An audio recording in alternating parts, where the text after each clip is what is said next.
कारव करते वन में घुस जाते हैं, उसी प्रकार भयानक श्याम शब्द करते हुए मैं शत्रु की सेना में घुस गए। उन तीखे धार वाले बाणों ने शत्रुओं को बेचैन कर दिया। तब उस राणागण में अनेकों यक्षों ने अत्यंत कुपित होकर अपने अस्त्र शस्त्र संभाले और जिस प्रकार गरुड़ के छेड़ने सामने आते देख ध्रुव जी ने अपने बाणों द्वारा उनकी भुजाएं, जांघें, कंधे और उदर आदि अंग प्रत्यंगों को छिन्न भिन्न कर उन्हें उस सर्वश्रेष्ठ लोक सत्यलोक में भेज दिया, जिसमें उधर्वरेता मुनिगण सूर्यमंडल का भेदन करके जाते हैं। अब उन्हें पितामह स्वयंभू मनु ने देखा कि विचित्र रथ पर चढ़े हुए ध्रुव अनेकों निरपराध यक्षों को मार रहे हैं, तो उन पर बहुत दया आई। में बहुत से ऋषियों को साथ लेकर वहां आए और अपने पौत्र ध्रुव को समझाने लगे।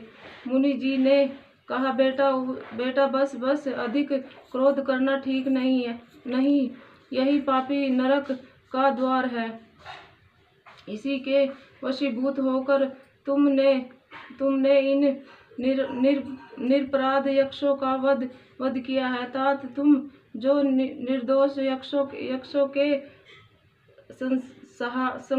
संहार पर उतर रहे हो, यह हमारे कुल के योग्य कर्म नहीं है। साधु पुरुष इसी की बड़ी निंदा करते हैं। बेटा, तुम्हारा अपने भाई पर बड़ा अनुराग था, यह तो ठीक है, परंतु देखो उसके वध से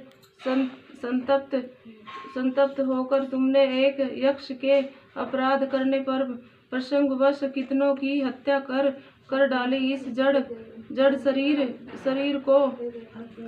को ये आत्मा मानकर इसके लिए पशुओं की भांति प्राणियों की हिंसा करना, यह भगवत से भी साधुजनों का मार्ग नहीं है। प्रभु की आराधना करना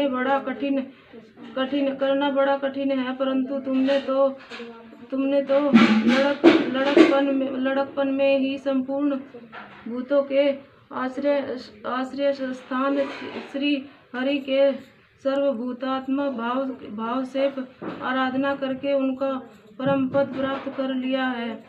तुम्हें तो प्रभु भी अपना प्रिय भक्त समझते हैं तथा भक्तजन भी तुम्हारा आदर करते हैं। तुम साधु जनों के ऐसे किया। सर्वात्मा श्री हरि तो अपने से बड़े, यहाँ बोलना नारायण वासुदेव पितामाता स्वामी सका हमारे, नारायण वासुदेव।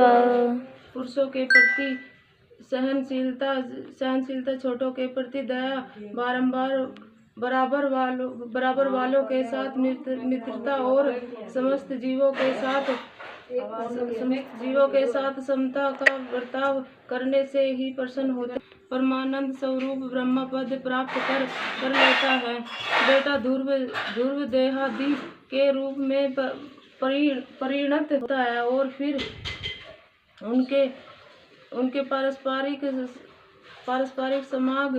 समागम से दूसरे स्त्री पुरुष उत्पन्न होते हैं। ध्रुव इस प्रकार भगवान की माया से सत्ववादी गुणों में न्यूनाधिक भाव होने से ही जैसे भूतों द्वारा शरीरों की रचना होती है, वैसे ही उनकी स्थिति और प्रलय प्रलय भी होते हैं, पर पुरुष श्रेष्ठ निर्गुण परमात्मा तो इन